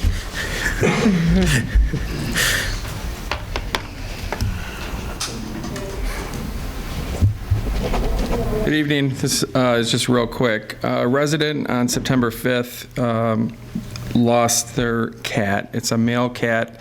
His name is Poofy. He's 6 years old. He's all white. What's unique about him is that they've got him trimmed in the way that it looks like he's got a lion's mane. They are devastated. It's been since September 5th. I talked to her today. I told her more than likely he hasn't shown up with us. He hasn't shown up at any of the local shelters. He hasn't, as far as we know, he's not deceased anywhere. We usually get calls about that. So more than likely some Good Samaritan has him on their couch, feeding him treats. But they are really desperate to get their cat back. They've had him for 6 years since he was a baby. So if you know anybody that's recently got a white cat in their house, or if you happen to have the cat, or if you see it, contact the Ordinance Department, 313-791-3478, and so we can try to get Poofy back home. Thank you. Thank you.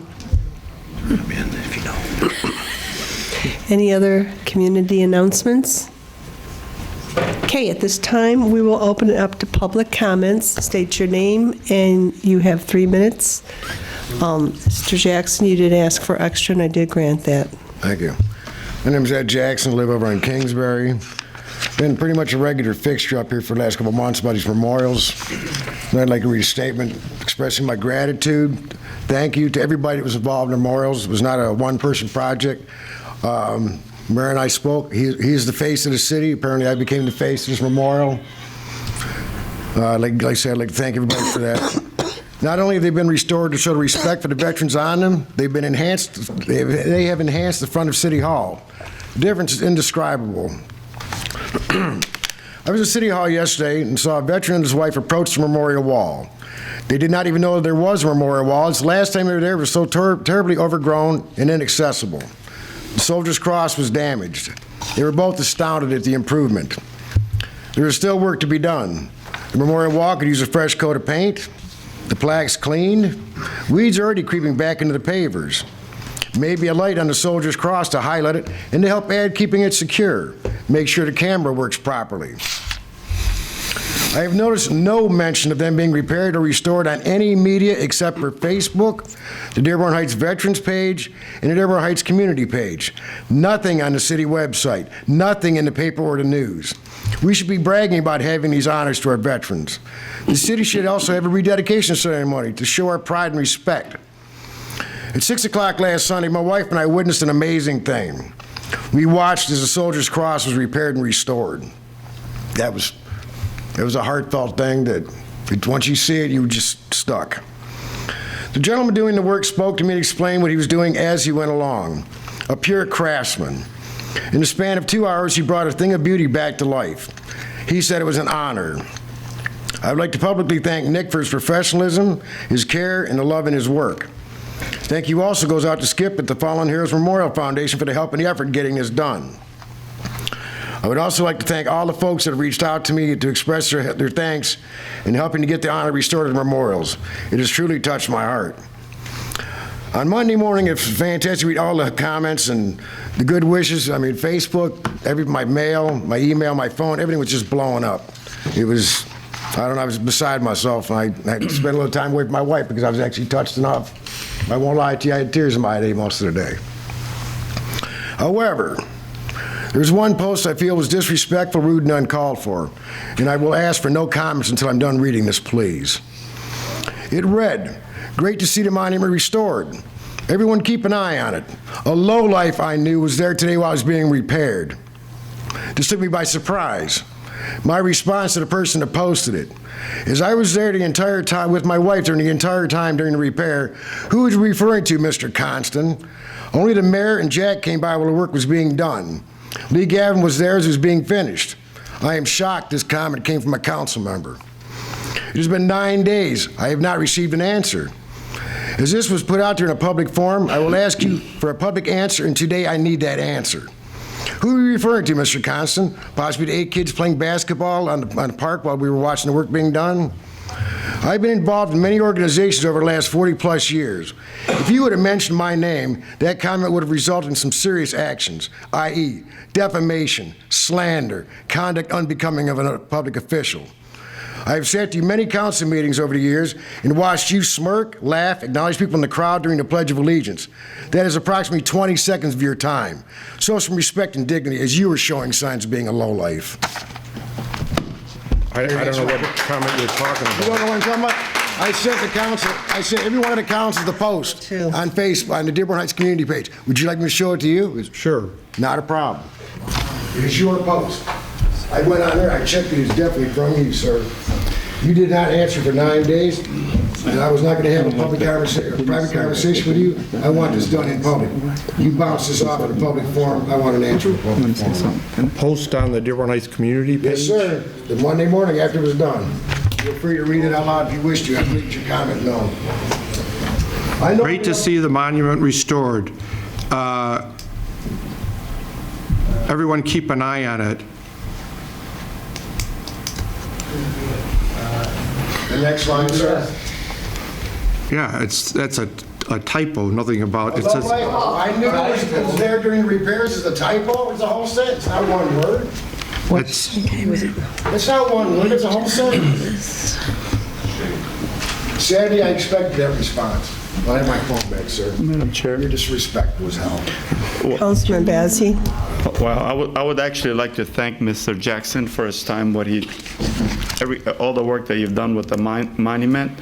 And I'm also actually disgusted from the comment you just made, Councilman Constant, about the veteran that brought him in a box. It's not a box. I don't think you've ever seen anybody come home in a casket. It's not a box. So that was a very disturbing. A common expression. It doesn't matter. It's not, to us, it's not a common expression. I've seen a lot of veterans. I've had some of my some of my Marines, other members of the military, seen them in a casket with the U.S. flag draped over it. It's not a frickin' box. Yes. Thank you. So. Thank you very much. That was very Thank you very much. disturbing comment. Okay, is there any other public comments? Please come up, limit it to 3 minutes. Give your name. Marion Johnston, I live on Highland. I addressed the council, good evening. I addressed the council 1 month ago tonight. It was regarding my water bill. In all due respect, Mr. Wenzel and Mr. Muscat, I also received a very high water bill. After the meeting, I was instructed to contact the mayor, and I did shortly meet with the mayor after the meeting. I didn't hear anything for a while. And then one day, I saw a van parked at my neighbor's house, and it looked like a delivery van of some sort. Didn't pay attention. And then I saw hair, like, floating by. I'm very short, my windows are, so I just saw the hair floating by. And then my dogs started barking, and they were at the front door. So I went to check the front door, and this was on the door. And it's basically Water and Sewer Department. The serviceman was here on blank to take a final and turn on. There was actually nothing written on it at all. It was just sitting there. So I had no clue, but I thought, well, I'll wait and see if something happens. Several days later, I got this in the mail with an appointment card. And it said my appointment is September 18th, 11 to 2. And on the bottom, it's highlighted, there will be a $25 fee for all missed appointments. I didn't make that appointment, you guys did. Not you guys, but as the water department. I just wanted to make that clear.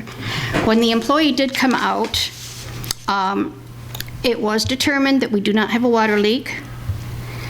It was also determined that the equipment is obsolete.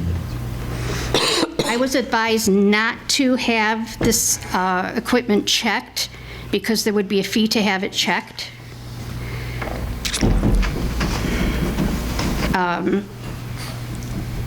Considering that we've already said that the equipment's obsolete, but why should I pay to have it checked? She says everybody that pays to have it checked, it turns out there's nothing wrong with it. Well, obviously, there's something wrong with it when my bill is $48.48, $51.29, $28.14 at one point, which I don't understand, but anyway, $48.48, $45.46. Those are my bills, okay? It doesn't make sense to me when I end up with a bill of $222.65 last reading. I know, we talked about it last time. We are on Social Security. We don't have a pool, we don't have a jacuzzi. Yes, I have a dishwasher. It's just the two of us, though. Do I do dishes every day? Heck no. I'm lucky if I cook every day, and that's the truth. I'm not satisfied with their answer. I did leave a message at the mayor's office on Thursday. And then again, Monday. Correct. I got the Monday one, and we had difficulty making contact with you after we met at the meeting. Always an excuse. Always. Shh. Please. I gave you my phone number. Yes. I left my phone number with the person I spoke with in person on Thursday and on the recorder on Monday. Yes. And we had difficulty contacting, but if we could make everything right, what would you like us to do? Obviously, well, I mean, I can't say waive the bill, because then everybody would want their bill waived, but at least waive the fee to have this checked. I could do that for you. I would appreciate it. You got it. Thank you. Thank you.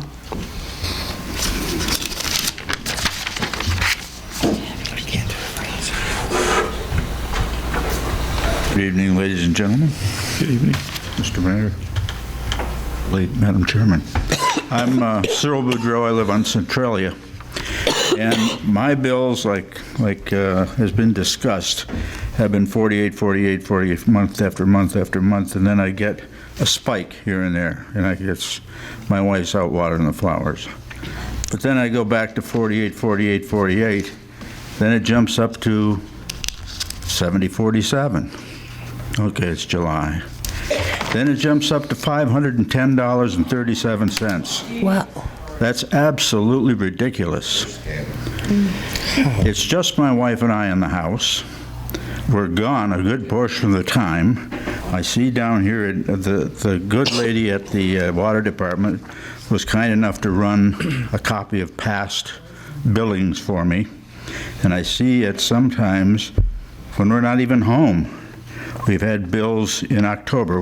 We're leaving Sunday. We won't be home in October.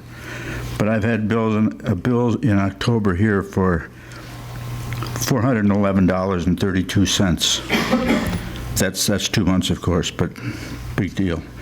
Anyway, I've talked to some of my neighbors. A lady who lives alone, 82 years old, $520. Another man who lives behind on the next street over in Dearborn, $297. He lives alone. And a gentleman down the street from him was up in the 280s. So there's something terribly wrong with this system. And I agree with you, Mr. Mayor, that we need to get something changed here. And I'd like something done about that, because I'm the guy that's out breaking for deposit cans and bottles. Yeah. And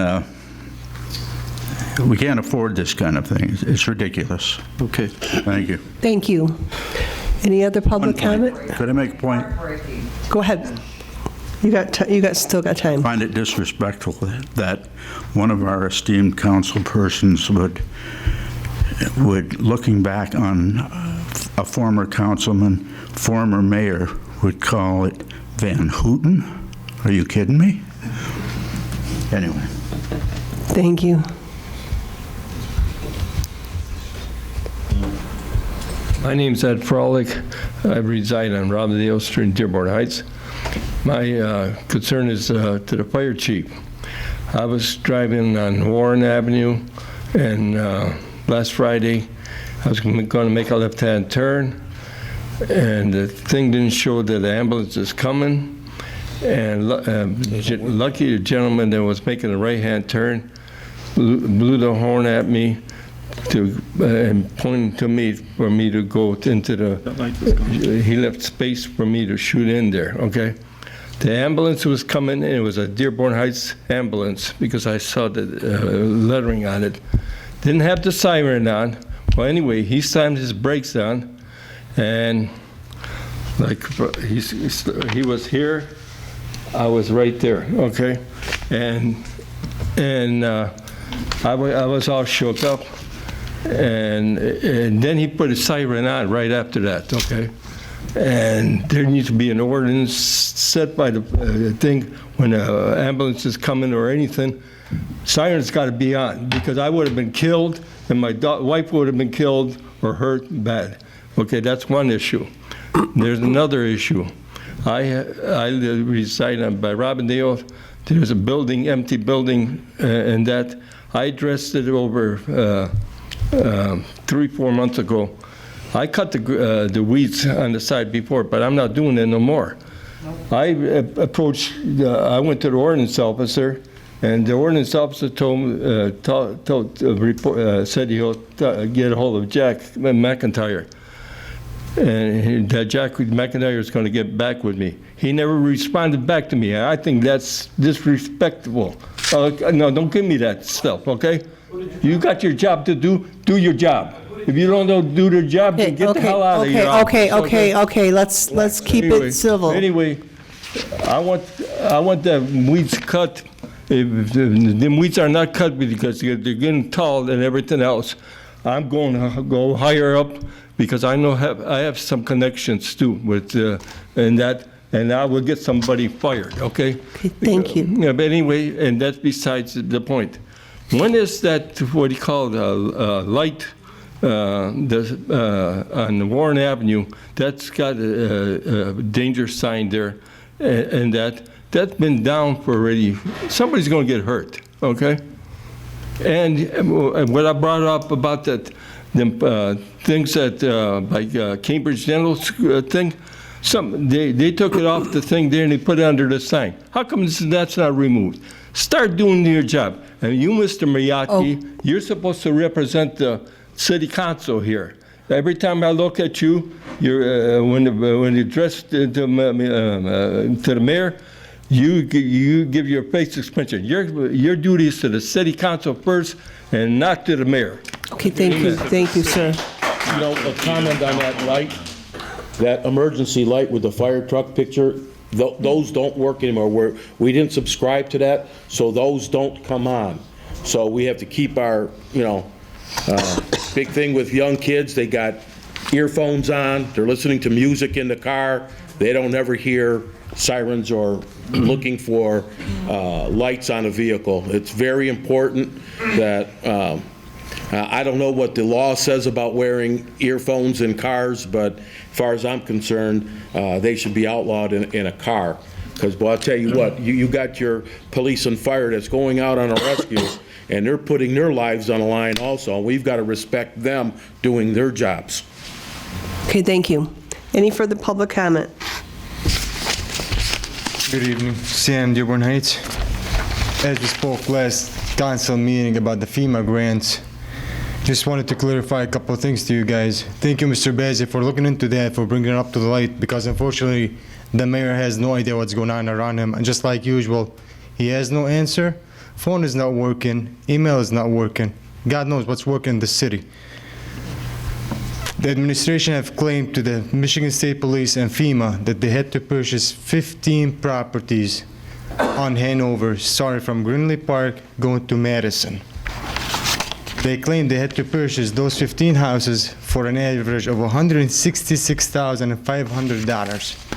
That will put them at a total of $2,497,500, Mayor. That will leave you with almost about another $400,000. That's what you had to use for your demolition and the other work.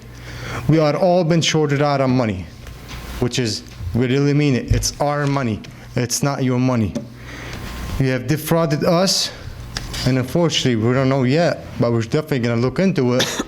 And thank you to the 5 great council members who are working super hard to get the forensic audit going to figure out where's that money sitting at. Because unfortunately, you have claimed to the state that you had to borrow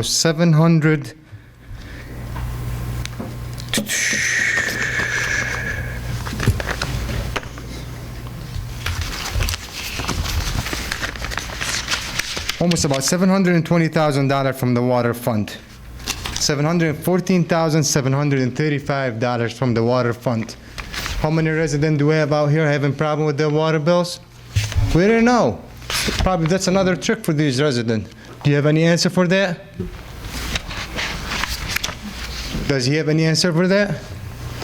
Oh, Mr. Mayor, do you have an answer for that? I don't understand the question.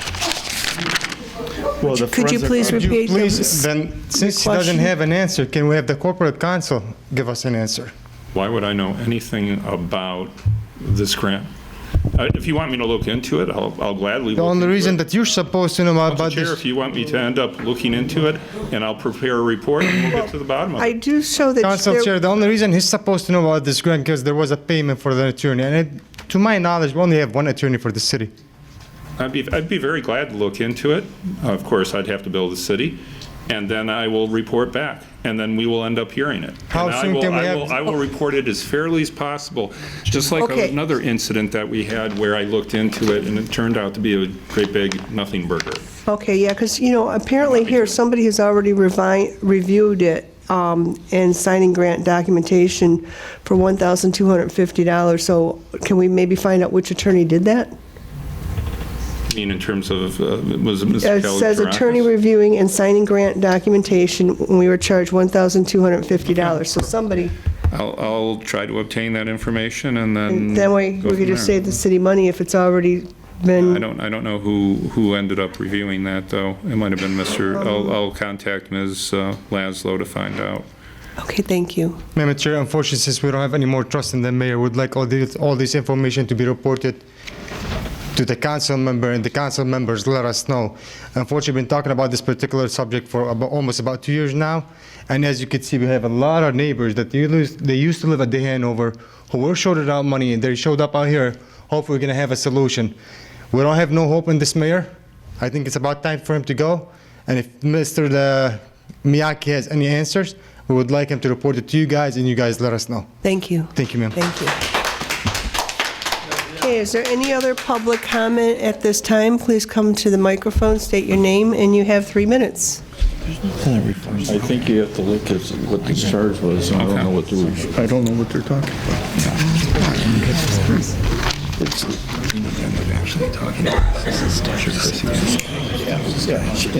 Good evening, everyone. Mr. Mayor.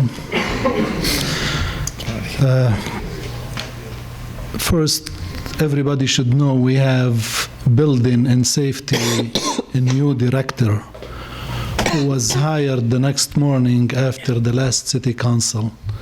I was very happy that, that we have one. And I would like the mayor to introduce him to the residents. Instead, he wants to introduce him only to the real estate agents in the city.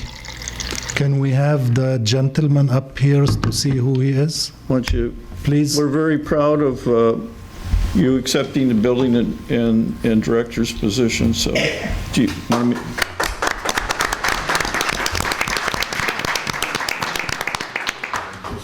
Larry Domsky. Yeah, I was happy to see that you got tired after 10 months, believe me. The water bills. I stood here many times and I received bills exactly photocopy several times, several, periods. I believe some people are not doing their job. They may not be reading, they just photocopy the bills and send them to the resident. Then after 6 months or 8 months, they might go and check the actual reading, which accumulate over the time to become that much. My bill is 510, the previous was 142 and 149.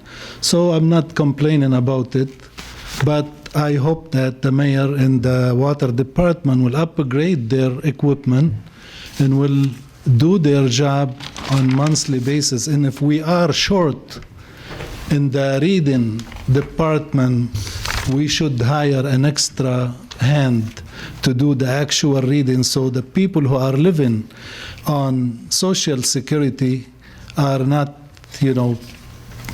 basically got stuck like this gentleman, thousands of dollars or hundreds of dollars, which they can't afford.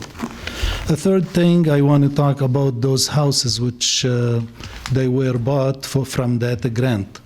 I looked at the appraisals. Every house had 3 appraisals. The city paid 3 times for appraisals. I have the document. I FOIA'd the document. The assistant to the mayor gave me close to 1,500 pages, pictures. Some of them are 2 and 3 times duplicate, and I thank her for it very much.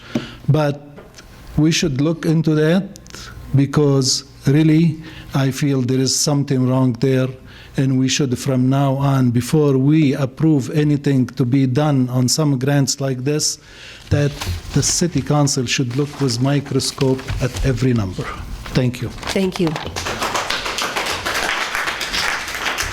Is there any other public comment at this time? Move to adjourn. Wait a minute. Do I hear a motion to end our meeting? Move to adjourn. Councilman Muscat moves to adjourn. Second by Councilman Bazey. All those in favor, say aye. Aye. Those opposed? Meeting end.